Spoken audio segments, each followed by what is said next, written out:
मैं सुबुद्धि सिंह कसाना, सहायक आचार्य राजनीति विज्ञान। आज हम राज्य के नीति निर्देशक तत्व directive principle of state policy के बारे में विस्तार से चर्चा करेंगे। राज्य के नीति निर्देशक तत्वों का उल्लेख भारतीय संविधान के भाग 4 के अनुच्छेद 36 से 51 तक में किया गया है। संविधान निर्माताओं ने यह विचार 1937 में निर्मित आयरलैंड के संविधान से लिया। आयरलैंड के संविधान में इसे स्पेन के संविधान से ग्रहण किया गया था। डॉक्टर भीमराव अंबेडकर ने इन तत्वों को विशेषताओं वाला बताया।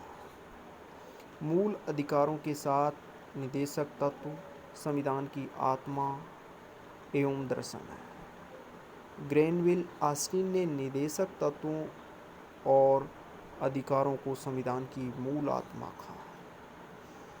निर्देशक तत्वों की विशेषता। राज्य की नीति के निर्देशक तत्व नामक इस उक्ति से यह स्पष्ट होता है कि नीतियां एवं कानून को प्रभावी बनाते समय राज्य इन तत्वों को ध्यान में रखेगा। ये संवैधानिक निर्देश या विधायिका, कार्यपालिका या प्रशासनिक मामलों में राज्य के लिए सिफारिशें हैं। अनुच्छेद 36 के अनुसार भाग 4 में राज्य शब्द का वही अर्थ है जो मूल अधिकारों से संबंधित भाग 3 में था। इसलिए ये केंद्र और राज्य सरकारों की विधायिका, कार्यपालिकाओं, सभी स्थानीय प्राधिकरणों और देश में सभी अन्य लोक प्राधिकरणों को सम्मिलित करता है। निर्देशक तत्व भारत शासन अधिनियम 1935 में उल्लेखित अनुदेशों के समान है। डॉक्टर भीमराव अंबेडकर के शब्दों में निर्देशक तत्व अनुदेशों के समान है जो भारत शासन अधिनियम 1935 के अंतर्गत ब्रिटिश सरकार द्वारा गवर्नर जनरल और भारत की औपनिवेशिक कॉलोनियों के गवर्नरों को जारी किए जाते थे, जिसे निर्देशक तत्व कहा जाता है। वह इन अनुदेशों का ही दूसरा नाम है। इसमें केवल अंतर यह है कि निर्देशक तत्व विधायिका और कार्यपालिका के लिए अनुदेश है। आधुनिक लोकतांत्रिक राज्य में आर्थिक, सामाजिक, राजनीतिक विषयों में निर्देशक तत्व महत्वपूर्ण हैं। इनका उद्देश्य न्याय में उच्च आदर्श, स्वतंत्रता, समानता बनाए रखना है। जैसा कि संविधान की प्रस्तावना में परिकल्पित है कि इसका उद्देश्य लोक कल्याणकारी राज्य का निर्माण है, न कि पुलिस राज, जो कि उपनिवेश काल में था।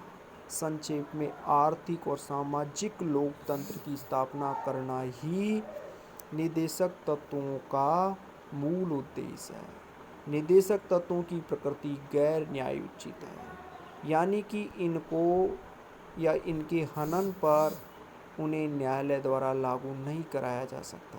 अतः सरकार, केंद्र, राज्य या स्थानीय इन्हें लागू करने के लिए बाध्य नहीं है। संविधान अनुच्छेद 37 में कहा गया है, निर्देशक तत्व देश के शासन में मूलभूत हैं और विधि बनाने में इन तत्वों को लागू करना राज्य का कर्तव्य होगा। यद्यपि इनकी प्रकृति गैर न्यायोचित है, तथापि कानून की संवैधानिक मान्यता के विवरण में न्यायालय इन्हें देखता है।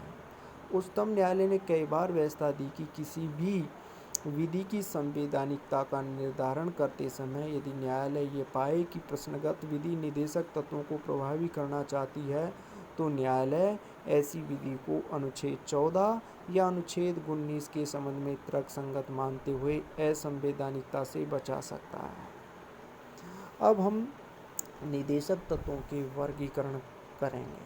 हालांकि संविधान में इनका वर्गीकरण नहीं किया गया, लेकिन इनकी दशा दिशा के आधार पर इन्हें 3 व्यापक श्रेणियों में विभक्त किया जा सकता है। पहली समाजवादी, दूसरी गांधीवादी और तीसरी उदार बुद्धिजीवी में विभक्त किया जा सकता है। समाजवादी सिद्धांत। यह सिद्धांत समाजवाद के आलोक में है। ये लोकतांत्रिक समाजवादी राज्य का खाका खींचती हैं, जिनका लक्ष्य सामाजिक आर्थिक न्याय प्रदान करना है। ये लोक कल्याणकारी राज्य की स्थापना का मार्ग प्रशस्त करते हैं। ये राज्य को निर्देश देते हैं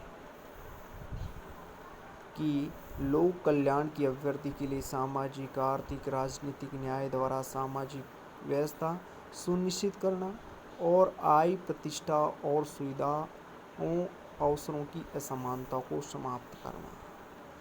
तो अनुच्छेद 38 में जो उल्लेखित निर्देशक तत्व है, अनुच्छेद 39, अनुच्छेद 39 कै, अनुच्छेद 41, अनुच्छेद 42, अनुच्छेद 43, अनुच्छेद 43 कै और अनुच्छेद 47, ये समाजवादी सिद्धांत से संबंधित नीति निर्देशक तत्व हैं, जिनका उद्देश्य सामाजिक आर्थिक न्याय प्रदान करना, एक लोक कल्याणकारी राज्य की स्थापना करना है।